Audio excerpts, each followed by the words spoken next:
ഹാർലിയും ഹീറോയും ട്രയംഫും ഹോണ്ടയും mid capacity motor cycle സെഗ്മെന്റിലേക്ക് കടക്കുമ്പോഴും യാതൊരു കൂസലും ഇല്ലാതെ മുന്നോട്ട് പോവുകയാണ് റോയൽ എൻഫീൽഡ്. റെട്രോ ക്ലാസിക് ബൈക്കുകളുടെ അവസാന വാക്കായി റോയൽ എൻഫീൽഡ് മാറിയിട്ട് കുറച്ചു കാലമായി. മിഡ് കപ്പാസിറ്റി മോട്ടോർ സൈക്കിൾ സെഗ്മെന്റിലെ കമ്പനിയുടെ ആധിപത്യവും എടുത്തു പറയേണ്ട ഒരു കാര്യം തന്നെയാണ്. 350cc 500cc ബുള്ളറ്റുകളിലാണ് കമ്പനി പിടിച്ചു കയറിയത്. എന്നാൽ ബ്രാൻഡിന്റെ ഇമേജ് മാറ്റിയത് 650 ട്വിൻസ് ആണ്.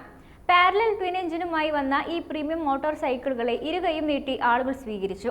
ആഭ്യന്തര വിപണികളിലും അന്തർദേശീയ വിപണികളിലും ഒരേപോലെ പ്രിയപ്പെട്ടതായി മാറിയ മോഡലുകൾ വളരെ വേഗത്തിലാണ് വിറ്റഴിയുന്നത്. ഇന്റർസെപ്റ്റർ, കോണ്ടിനെന്റൽ, GT എന്നിവയിലൂടെ തുടങ്ങിയ 650cc സെഗ്മെന്റിലേക്ക് സൂപ്പർ മീറ്റിയോർ, ഷോട്ട്ഗൺ എന്നീ 2 മോഡലുകൾ കൂടി എത്തിയിരുന്നു. ഇപ്പോഴിതാ റെട്രോ ക്ലാസിക് ഇരുചക്ര വാഹന നിർമ്മാതാക്കൾ പുതിയ 750cc എഞ്ചിനുള്ള ബൈക്കുകൾക്ക് രൂപം കൊടുക്കാൻ പോവുകയാണെന്ന റിപ്പോർട്ടുകളാണ് പുറത്തുവരുന്നത്. നിലവിൽ വലിയ പാരലൽ ട്വിൻ എഞ്ചിനാണ് 650cc മോട്ടോർ സൈക്കിളുകൾ ഉപയോഗിക്കുന്നത്. എങ്കിലും സെഗ്മെന്റിലെ മറ്റ് മോഡലുകളുമായി താരതമ്യം ചെയ്യുമ്പോഴുണ്ടാകുന്ന പെർഫോമൻസ് കുറവ് നികത്താൻ വേണ്ടിയാണ് കമ്പനി 750cc വിഭാഗത്തിലേക്ക് കടക്കുന്നത്. കൂടുതൽ ശക്തമായ 750cc പാരലൽ ട്വിൻ എഞ്ചിൻ ഉപയോഗിച്ച് ഈ ഒരു പ്രശ്നം പരിഹരിക്കാനാകുമെന്നാണ് റോയൽ എൻഫീൽഡ് വിലയിരുത്തിയിരിക്കുന്നത്. എഞ്ചിന് ഏകദേശം 60 bhp പവറിൽ 55 Nm ടോർക്ക് വരെ ഉൽപ്പാദിപ്പിക്കാൻ കഴിയുമെന്നാണ് സൂചന. ഇതോടെ ബൈക്കിന് കൂടുതൽ സ്പോർട്ടിയർ സ്വഭാവം കൈവരിക്കാനും സാധിക്കും. റോയൽ എൻഫീൽഡിന്റെ വരാനിരിക്കുന്ന 750cc എഞ്ചിൻ അതിന്റെ നിലവിലെ 650cc പാരലൽ ട്വിൻ എഞ്ചിനെ അടിസ്ഥാനമാക്കിയുള്ളതായിരിക്കുമെന്നതും എടുത്തു പറയേണ്ടതാണ്. ഇത് വികസന സമയവും ചെലവും കുറയ്ക്കാൻ സഹായിക്കുന്ന ഒരു കാര്യമാണ്. LED ഹെഡ്ലൈറ്റുകൾ, ചില വേരിയന്റുകളിൽ അലോയ് വീലുകൾ എന്നിങ്ങനെയുള്ള ചില പുത്തൻ സൗകര്യങ്ങളോടെ റോയൽ എൻഫീൽഡ് 650 ട്വിൻസിനെ ഈയിടെ പുതുക്കി അവതരിപ്പിച്ചിരുന്നു. നിലവിൽ 3.03 ലക്ഷം രൂപ മുതലാണ് മോഡലിന്റെ വില ആരംഭിക്കുന്നത്.